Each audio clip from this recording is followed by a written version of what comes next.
welcome to Trucking Genius. We're going to spend some time trying to figure out this trucking industry and recruiting drivers more specifically. So you and I have spent probably the last 5, 6, 7 years together trying to figure this out. So it's great having you on the show. Thanks. Thank you. So as a starting point, let's talk a little bit about your experience, how we approach driver recruiting, and then get into the topic of the day, which is really about posting jobs and misrepresenting some of the information in there, some of the benefits of that, but the actual costs as well. So why don't you take us through some of your background and tell us about, where you started in driver recruiting and what you're doing today. I've been in driver recruiting now probably going on 25 years and still in it today. So you've seen a lot of change. I've seen a lot of change, most of it for the good. So based on my understanding of the last 3 months that we've been working together, not a lot has changed. We've automated things. We've increased our reach with online job boards, things like that. But the core of what you did hasn't really changed. It's really listening to the driver. Correct. Listening to the carrier, getting exactly what they need, Yep. And then making that connection. So you've seen a lot, not only in print, but on online job boards, social media. So a lot has changed in and around that core function, but the core really hasn't changed. And I think at Transforce, we've really adopted that and infused that into our recruiters, making that connection, spending time listening and matching, making sure we're putting the drivers in the right place. What I want to spend time on today is the job post itself, because it's one of those tools that we use to drive candidates through the recruiters. And there's a lot of content out there, and companies spend a lot of money putting those job posts out there. You in your recruiting role, you get to be the receiver of the drivers calling in, responding to whatever that job post is. And I'm sure you've been put into situations by people who have misrepresented the content on the job post, maybe by accident, but maybe on purpose. Can you talk a little bit about that and some of the advantages and disadvantages we'll get into of doing that? Sure. So it's always difficult if someone has in their mind, hey, this is what the job is, and you're talking about something as important as a job, and they call in, they find out, hey, it's total opposite. Usually they're not very happy. And a lot of times it happens by mistake. It's not always on purpose, or, you have this run open and it happens to be your best run and you get 30 calls for it and you fill it. So you have other things you need to fill. So, you explain to the candidate, hey, this particular position's been filled. Here are the other positions that we have, if any would interest you. I think in those cases where it just happens naturally, maybe not on purpose, you just have to prepare the recruiters to be able to manage the conversation and talk the driver into a position that's open. Sure. So in the time that we've worked together, we've been put into difficult positions where it's not easier to find people to talk to find drivers to talk to. And we have to change that filter of the job post, which we've done. There are ways to do it to open up the funnel, to be more broad in the details that you put in there. I really see the job post as the first filter, right? If you put too much detail around a job when it's not attractive, you limit the number of applicants that come through. In those situations, in those difficult jobs where you broaden the requirements and loosen the content, it gives our recruiters an opportunity to talk through the details, to get them more perspective than the driver could see in a job post, for example. That's worked for us in the past. There's risk there. You put a lot of emphasis and onus on the recruiter to manage the conversation. But I think when I think about some of the situations we've been in, it's what we've had to do to be able to fill it. There are carriers out there that do misrepresent things. We come across it all the time. Pay is probably the biggest thing. There's so much gray area in pay.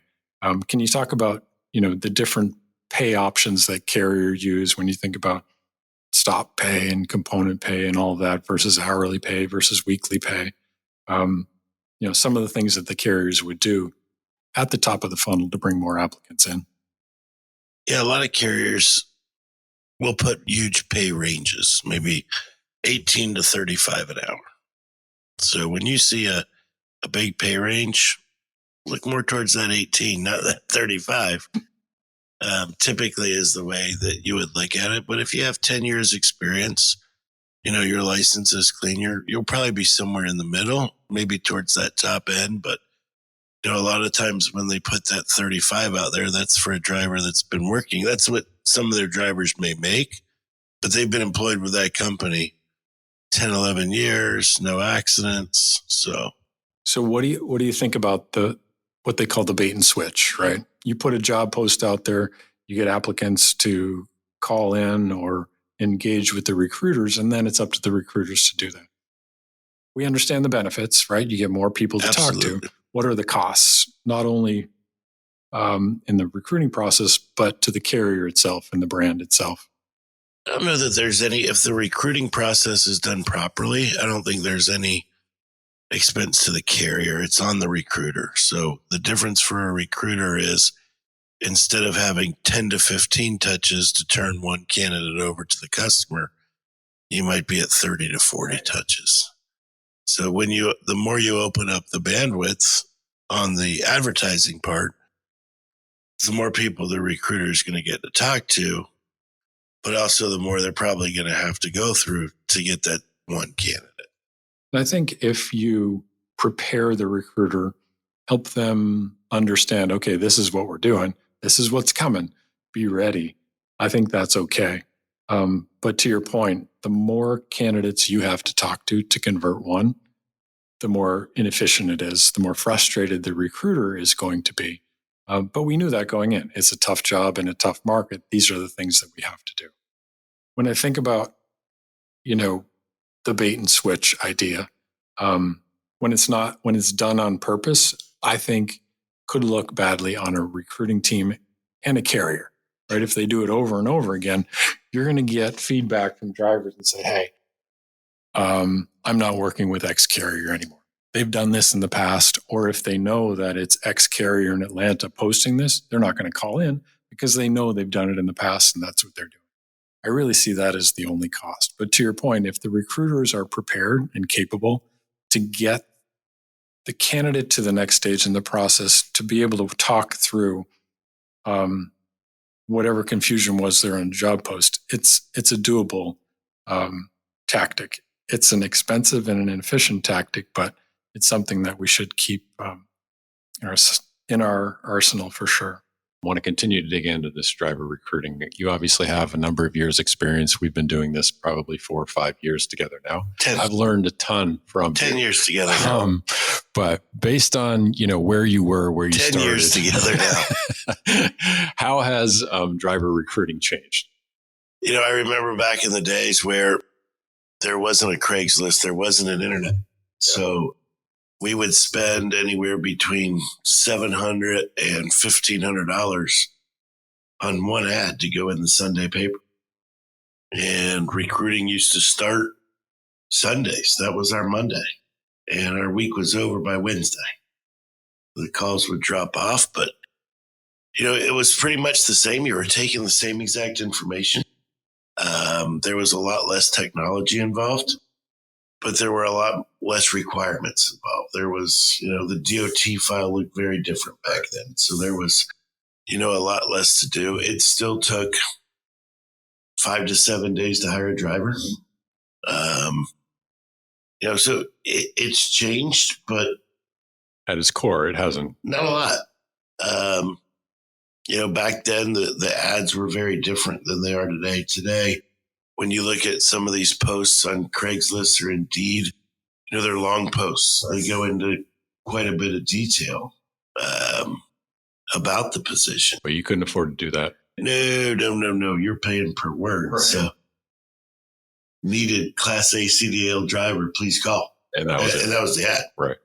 So from a recruiting standpoint, depending on the job description, you had to learn, how to talk around a lot of different positions based off one ad.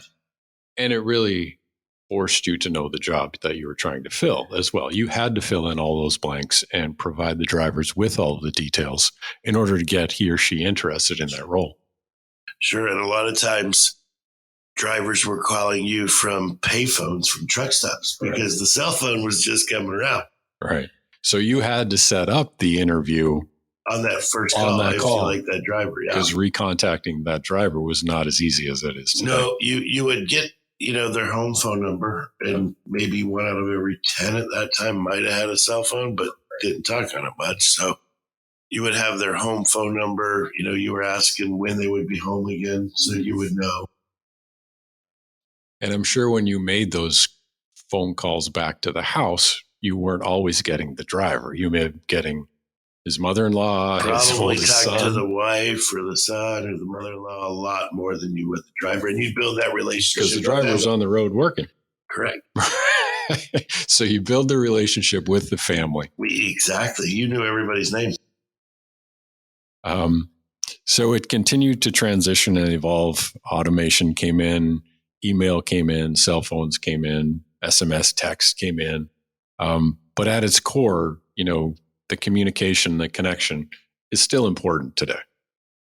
That part hasn't changed. The technology's been put in place to help, to shorten things, to make things quicker, and it has. But the regulations have increased so much too that, to be honest, it's the same as it was 25 years ago in time to hire a driver. Without the technology, it'd have been 30 days the way things are done now. But, it still comes down to the same thing. That face-to-face interview is very important. Would you say because of technology and automation that drivers have, it's easier for drivers to look at different opportunities? So rather than when you first started, they saw a job post in the paper on Sunday, it was 1 or 2. So there weren't many options. So that connection was important at that time. But I would say it's even more important today because when drivers go out there and they're searching for opportunities, they have access to now 15 or 25, and they're reaching out to a number of different carriers. Sure. Yeah, absolutely. I mean, you can only put so many ads on a Sunday paper. So a lot would be like 25 or 30 back then, where today there's literally thousands of options. So I think that connection with the recruiter now becomes more important because they're talking to so many people and looking at so many opportunities because they have access to them. Absolutely. So where do you see it going next? From an automation technology perspective, you can't see the future, but do you see any changes coming down? Is there something more that recruiters should think about going forward, or your recruiting team today? How do you get better given the driver shortage and the economics as they are today? I think it's the same as it's always been. From a recruiting standpoint, it's about work ethic. How many hours can you stay in a good mood for in a day? Right. And put in productive recruiting hours daily. If you're in a bad mood, don't pick up the phone. But if you're in a good, hungry, working, mood, if you can stay on there 10, 12 hours, you're going to have a good day. It's a unique position. To your point, you have to be on. When you're answering that phone and you're having that discussion, you have to be positive. You have to be on. And not everybody's built for it. Not everybody likes spending 8 to 10 hours on the phone a day. And I've spent a lot of time with you and your recruiters and your recruiting team. They're unique in their abilities. Absolutely. And they love it. That's, I think, what I see in the teams that you put together. They absolutely love what they're doing. They love what they're talking to their drivers, and they're out there and they're supporting they want to put their drivers in the right positions. Yep. They're working hard for their drivers. No question about it. How do you develop that though? How do you take somebody who, like Justin, just came out of the truck to be a recruiter? I think there's value there. But it's not easy to teach recruiting. So what do you think the most important quality is for a recruiter? Is it that ability to recruit, or is that knowledge of the industry? I think the knowledge of the industry is very important. It makes it difficult. Well, in anything you do in life, if you don't know what you're doing, it makes it difficult to do, right? But yeah, knowledge of the industry is a definite plus.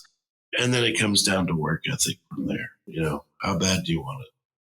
So you can take a recruiter who's good at recruiting from another industry and put them in trucking. Overtime. And it's just a transition period. Or you can take someone who has driver experience but no recruiting experience and get them to that point where they're an effective recruiter. Okay. Well, that's all I have today, sir. You want to talk about anything else? No, that was good.